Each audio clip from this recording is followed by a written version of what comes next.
Stay tuned for the Joan Quinn Profiles. As an editor for Andy Warhol's Interview, the Los Angeles Herald-Examiner, LA Style, and Detour magazines, Joan covered the social set, the Hollywood hotshots, the international art scene, the mysteries of food, the excitement of travel, and the fabulous world of fashion. Joan continues to find creative people on the cutting edge who make things happen.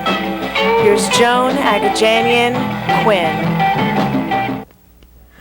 Hi, I'm Joan Quinn, and welcome to the Joan Quinn Profiles. Waiting to be profiled today is actor Michael Cory Davis and artist Sofia Gasparian. Sophia's paintings are on the set, and this is the portrait that she did of me behind me. So you'll get to talk to her when she comes on the show. Michael Cory Davis, actor, writer, director, was born and raised in Brooklyn, New York. He began his training at Satellite West, which was a junior high school there. And because of his training there, he was accepted to the very prestigious LaGuardia High School for the Performing Arts. You were ready early on, weren't you, to go into show business? Yes, I was. How did that happen? Our very artistic family. My mother's a teacher and my father is not in the arts. He's in aviation, but they always allowed my brother, my sister, and myself to be as outlandish and playful and artistic and creative as possible. Are your brother and sister in the same? My brother is in medicine and my sister is in advertising. So, but interestingly enough, my brother still finds time to do music, to do beats for different types of music, and my sister deals on the business side of the art. She's in the advertising. Oh, so but she's in a little more creative kind of thing. Yes. So what were the influences at the house? It didn't sound like, I mean, a teacher and a businessman, more or less? It was the performance of the family. My sister would dress up like Tina Turner and do these concerts, and I would be her drummer, we would do all these crazy things.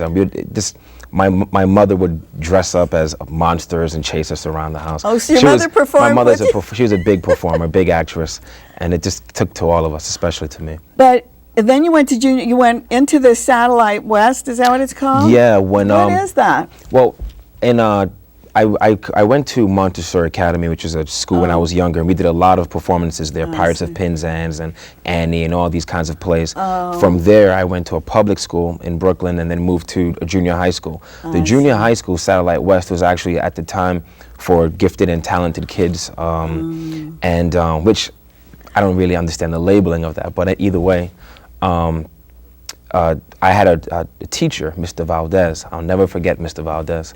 He is the one who really honed in on my ability as an actor.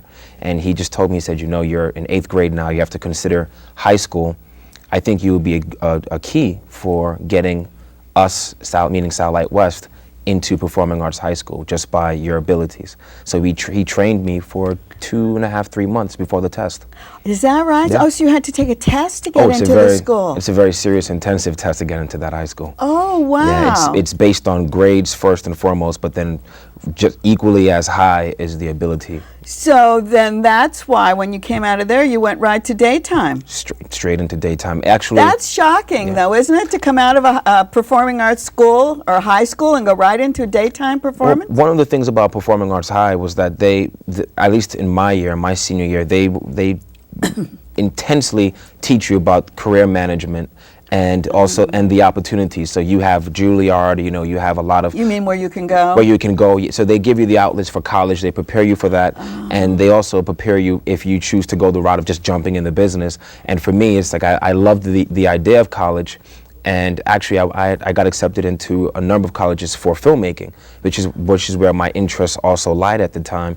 But I saw the tangible, practical application of working and being an artist, and I just said, skip the school aspect and I'll go straight into it. So you went right into TV? Went right into TV first. And then you did off-Broadway? Then I did simultaneously off-Broadway, and ended up opening up my own little acting lab. That's pretty gutsy. I thought to so. open your own acting lab. I mean, how confident were you that you thought you could be teaching people? What were you, about 18 or 19? I was about 18 and a half, going on 19. And I had, I mean, that's like really chutzpah, isn't it? Yeah, my father always taught me, you know, to try to own everything that you have. And so that when I grew up, that was basically what I always, that was the fiber that, you know, that made me, is to be as proactive as possible. My parents instilled that in me, so. And during that time, you made a small film. Your filmmaking process started coming to light, Well, I guess. While working on All My Children, working at the restaurant as a waiter, Oh, doing where? off-Broadway. The restaurant, I didn't hear about Yeah, that. I was working at a Jamaican, because my family, our origin is Jamaican. So I was working at a restaurant in Brooklyn, Brata Cafe, selling, you know, I mean, it was a great restaurant. I was a waiter. Oh, that's good. I'm glad, because don't you have to be a waiter to be an You actor? have to be a waiter to be a real actor. That's what I thought. A waiter or a bartender. So that's good. So you did that I had part the of it. official training, exactly. Yeah, okay, and then? I basically saved up about $10,000 from all of that work in about 9 months, and ended up basically producing, writing, directing, and starring in Love Lost, which was a film that I wrote about two sibling brothers who had this rivalry and this competition towards getting love from their mother. Did you, really? Yeah. Was it autobiographical? No, everyone asks that. No, it wasn't. It was You just, two guys I weren't just fighting love- for your mommy? No.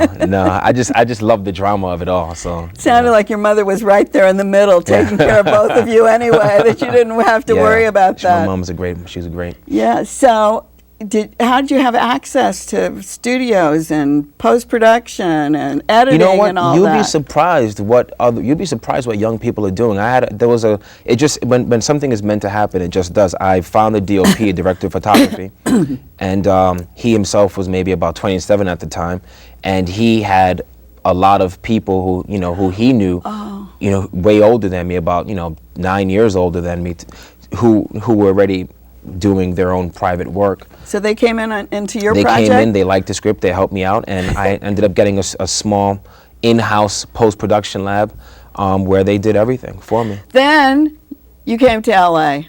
Why would LA. you come to L.A. when you were being so successful in New York? I'm still trying to figure that out. Actually, it was a producer who saw Love Lost and liked it and asked me to come out at the time, and considered optioning the script, basically. So in you the didn't show. have any trouble getting work because you jumped right back into daytime. But I also jumped back into daytime as well. Yes. But did they know your work from the New York It took some daytime? time. I mean, don't get me wrong. When I got here to LA in '99, it definitely was a challenge. Los Angeles is a different type of beast compared to New York. Did they resent you because you'd been on Broadway, that you had that? No. No, there No. wasn't any of that problem? No, there is a difference in regards to acting form when you have TV and film here on stage in New York so much. But Well, once you were in LA and you got established, you went to Bulgaria. Yes. Because I want to lead into the next film that you made, which was Svetlana's Journey. Yes. But why did you go to Bulgaria? I was hired in 2003 to do a film for the Sci-Fi Channel, and ended up going to Bulgaria and doing a ton more. Did they take all American actors? It was a mixture, actually. It was a combination. We're hired here, and then some artists are used there, some local hires and what have you. Was it a totally professional Extremely. Extremely. situation for you? It's production companies here that use people, that hire us here and take us there. And then do they kind of take care of you? Do they watch course. over you? They do. Oh, of course, yeah. Of You're course. not just You're not just thrown into into Sofia. Yeah, into like Sofia, Bulgaria, and say, hey, now find your way and make sure you're on set at 6 in the morning. Oh. No, you're very well taken care of. And while you were there, you had this experience. You met a girl, and I'm going to just show this because this Sure. is the DVD of Svetlana's Journey, which is a documentary. Narrative, actually. A It's narrative. more of a docudrama, yes. Oh, it is. And are you in it? No. Is it your voice? Yes, the trailer is my voice. Oh, okay. yes. We're going to see the trailer, Oh, and sure. then you can Please. tell us about it. Most definitely. I heard stories of girls in the orphanage who were taken by people like this. Mama said the orphanage would keep me safe. The orphanage said these people would keep me safe. Maybe grown-ups don't know what safe really means.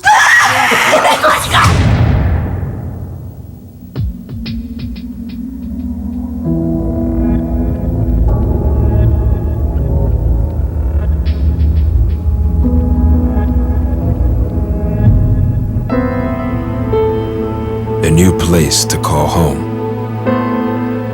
When she entered, her journey began. Svetlana's journey.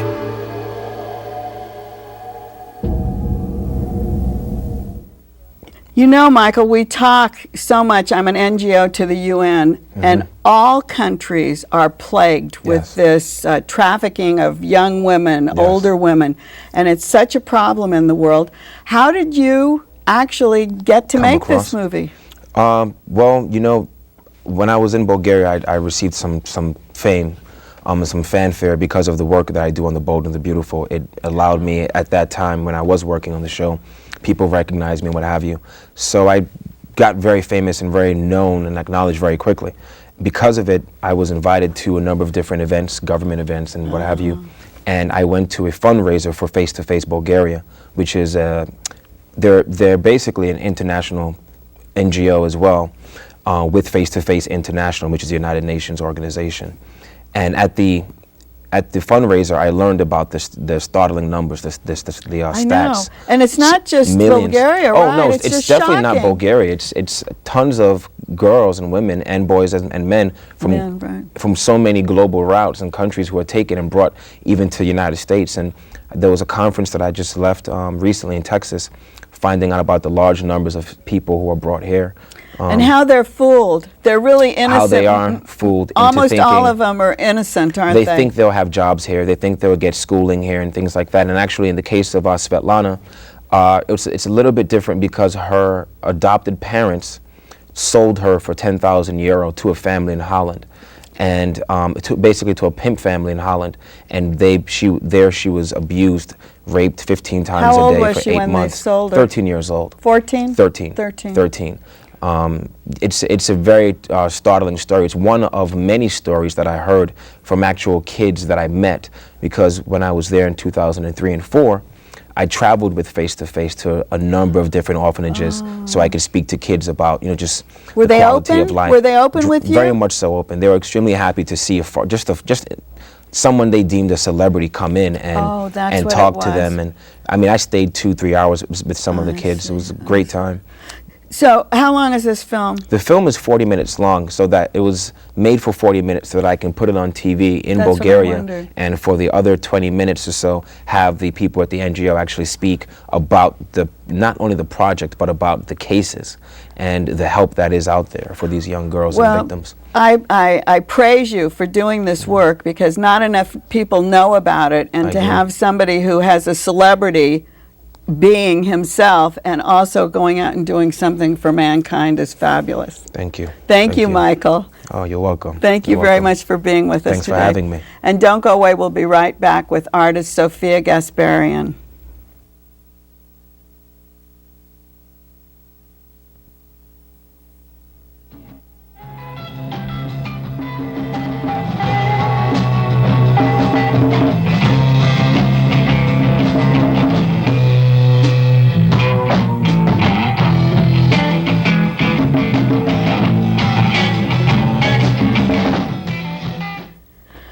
Hi, I'm Joan Quinn. Welcome back to the Joan Quinn Profiles.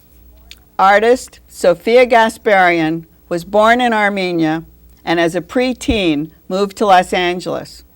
She earned a degree in theater arts from UC Santa Cruz and a Master of Fine Arts in filmmaking at the San Francisco Art Institute. You were in film and theater. I always thought you were a painter. Well, with film and video, it's a lot of collaboration. You work with dozens of people, and with painting, it's you alone. Exactly. Well, which is better? For me, it was painting, the process of solitude. You could take that. But why were you really thinking about being a filmmaker in the beginning? Because when we immigrated here, arts weren't encouraged. it was emphasis on getting a job at a corporation with health insurance. So arts were something you do for fun.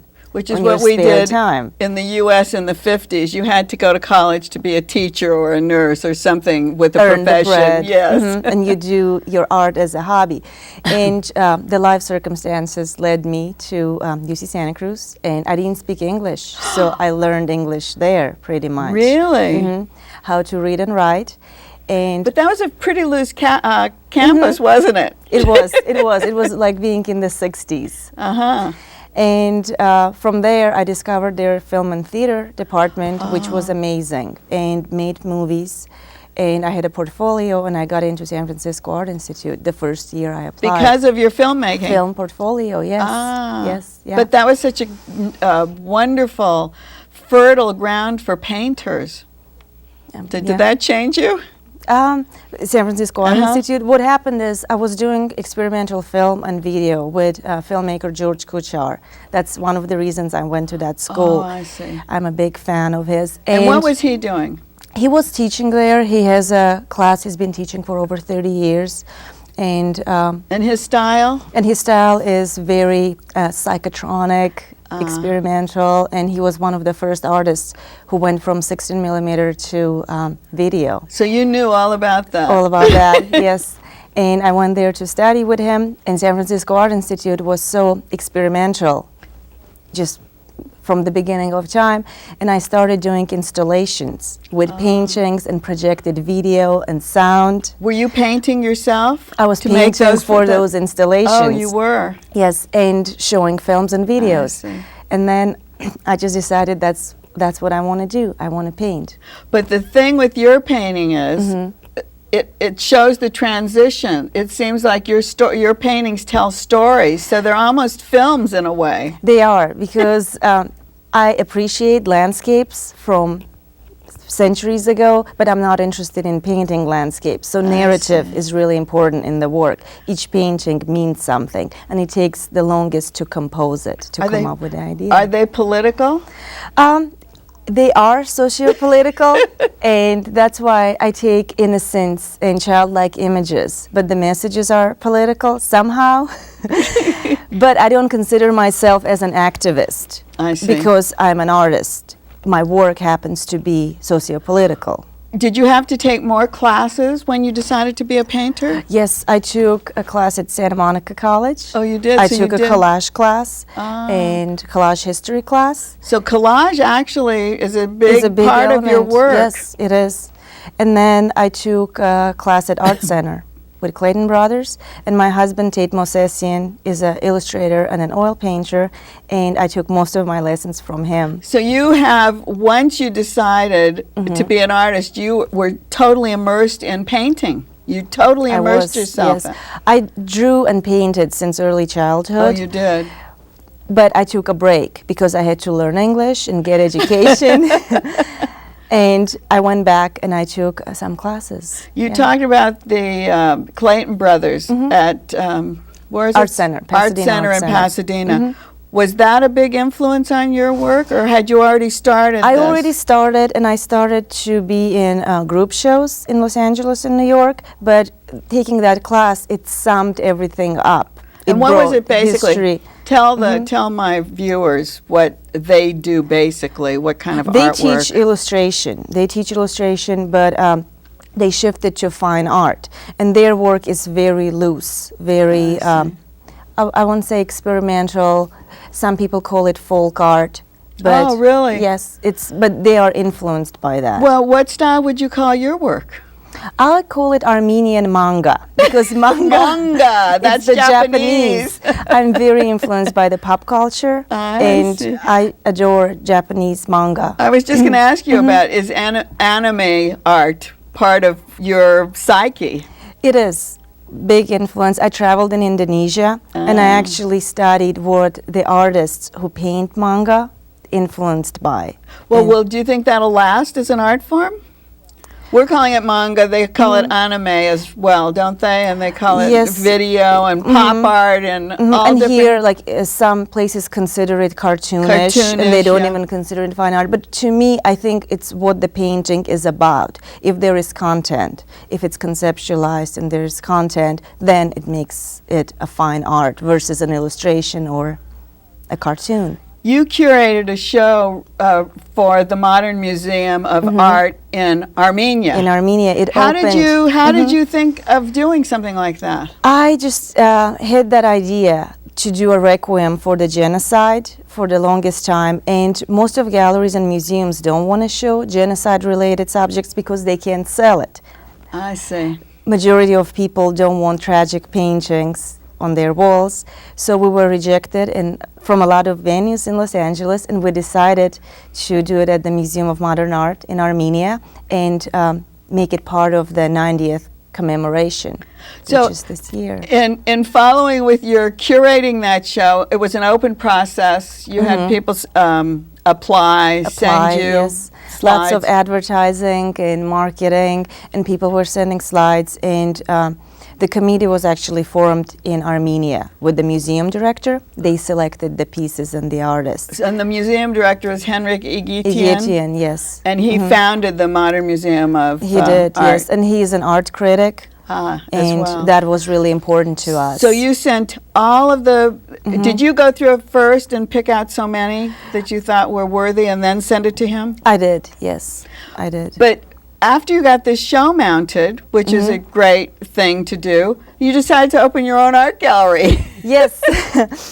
Thanks to you, I met some wonderful people who had great love for art, interest in opening a gallery, and background in business, which is very Which is what you- important. tell me what you Yes. need in opening a gallery. Well, we named the gallery Black Maria, which is really important Because? because you just have to have a good name and believe in. And we just decided to show non-mainstream art, a lot of experimental work, because there are a lot of artists in Los Angeles and in New York. I'm not really sure about Europe because I haven't traveled in the last 5 years. And a lot of them don't get shows because Because they're they're not what? recognized. Because they're not recognized or because their They're- art is more... Non-traditional, Yeah. or because it's the beginning of their career. And a lot of artists don't take marketing classes. They don't know about publicity and marketing. Right. So we wanted to open this venue, Black Maria, to give them a home. It's in Atwater Village? It's Atwater Village, Which is really- 3137 Glendale Boulevard. Which is really Los Angeles, right? It is Los Angeles, It's in yes. between Silver Glendale- Lake, Hollywood, Oh. and it leads you to Glendale And Cemetery. what did Black Maria mean Well, in your mind? in Maria is Jesus' mother. Right. And we had a lot of affirmations regarding this. And black, it's because it's underground. It's because black of us being immigrants and ethnic people. And also the policeman that transports prisoners from jail to prison, it's called Black Maria. Oh, it is. And Oh, my that car is? Oh. It's, the slang is Black Oh, that's Maria. it. And Thomas Edison had a movie studio, experimental studio called Black Maria. So that's how I first heard about that term. So the name was great, but then you have to know how to market. You have to know how to choose the artist. Choose the artist, and also you have to have a couple of curators who know the artists, I see. because that's really You mean to important. bring them in to bring you? them in. What other obstacles come up when you're doing an exhibit? Just people being flaky and not following up because Yeah. there's so much going on. I bet. So a lot of follow-up phone calls and emails to get the show going. But Zara's master's in business administration is a great Zara asset for us. Zaytunjan is your partner. And she's the proprietor of the gallery. She's the business part. And Sam Sagatelian, painter, and I are the curators. Oh, I see. So you're the two artist curators. She's the yes. business part. When an artist comes to you, can they come and bring their work to you, and you'll look at it and decide if it should we be? will. We will do that because that's part of the gallery, keeping it low key and non-mainstream. We want open communication and no arrogance. We want people and artists to be really comfortable at the gallery. Well, I'm going to just show this because it's close enough for me to hold up. And behind is a portrait that you did of me a couple of years ago, which I absolutely adore. And it has collage on it. Does this piece have any collage on it? This is a drawing. It's color pencils on paper, on illustration board. And tell us what it really depicts. I did a series called The Day of the Dead, and this is a genocide orphan, shoeless, who walked through the desert because she was deported, and she has her loyal companion, the black dog, and she's shoeless, and she's yelling help. And she's asking for help, and this whole process of deportation, like it cost her an arm and a leg. But you see, she's standing on green, so it means she's on safe land. She's not on the desert anymore, where she's going to die. Yeah, behind me, I'm just going to point because I think this is easy to see where the collage comes in, right in here. The twins. The twins. Those were drawn. I have twin daughters, and that was the way that you brought the whole family together. Yes. What were you thinking when you I were was doing thinking when we met, I was expecting my child.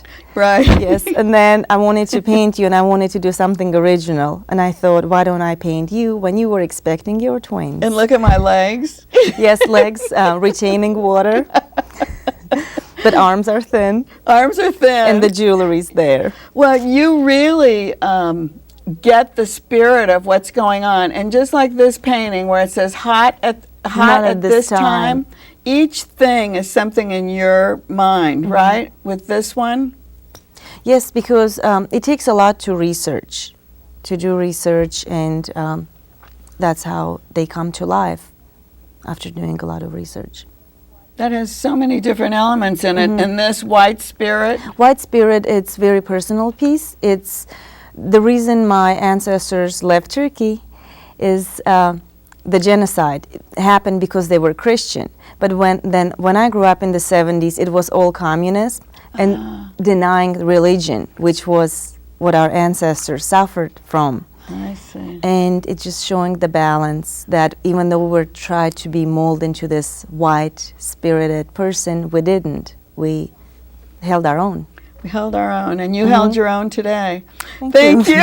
Thanks so much for coming to be on the show and bringing your beautiful art for us to see and explaining Thank you for having me. Is everything going on in your little mind. Thanks, Sophia. Thank you. And thank you for watching the Joan Quinn Profiles. Please continue to write to us at 777 South Figueroa, 44th floor, Los Angeles 90017.